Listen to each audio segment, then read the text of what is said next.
Welcome to Class 13. In our previous lesson, we looked at managing changes to contracts. Today, we'll focus on what happens when those changes create disagreement, pressure, or difficult conversations. In complex projects, technical knowledge isn't enough. Professionals also need to communicate clearly, especially when problems arise and different parties have different interests.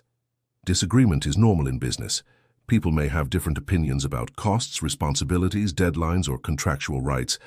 A disagreement doesn't have to become a conflict. When discussions become difficult, it's important to remain professional. You can be firm about your position without becoming aggressive or personal. Try to focus on facts rather than emotions.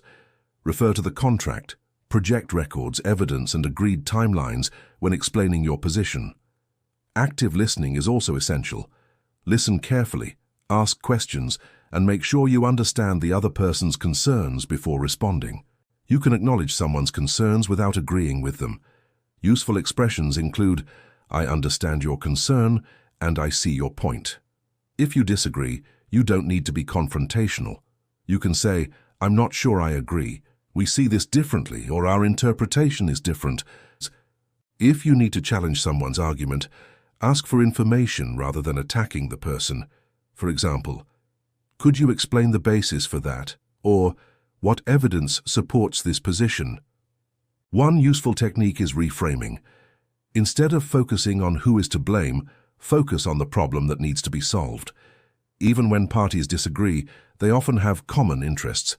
Both sides may want the project to be safe, successful, and completed as efficiently as possible. When someone asks a difficult question, don't feel pressured to answer immediately. You can ask for clarification, explain the facts, or request time to review. It's perfectly acceptable to ask for time. You can say, "Let me check that. We'll need to review this," or "Can we come back to this point?" Not every problem can be solved at the operational level. Sometimes an issue needs to be escalated to management or handled through the formal dispute resolution process.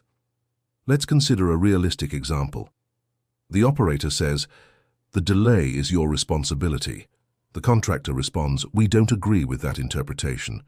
Instead of arguing, they focus on evidence. They review the timeline and the relevant contract clause. This keeps the conversation professional and fact-based. A productive, difficult conversation can follow 4 steps. Identify the problem, establish the facts, discuss possible options, and work toward a solution. These expressions can help you stay professional during difficult conversations. They allow you to disagree without damaging the relationship.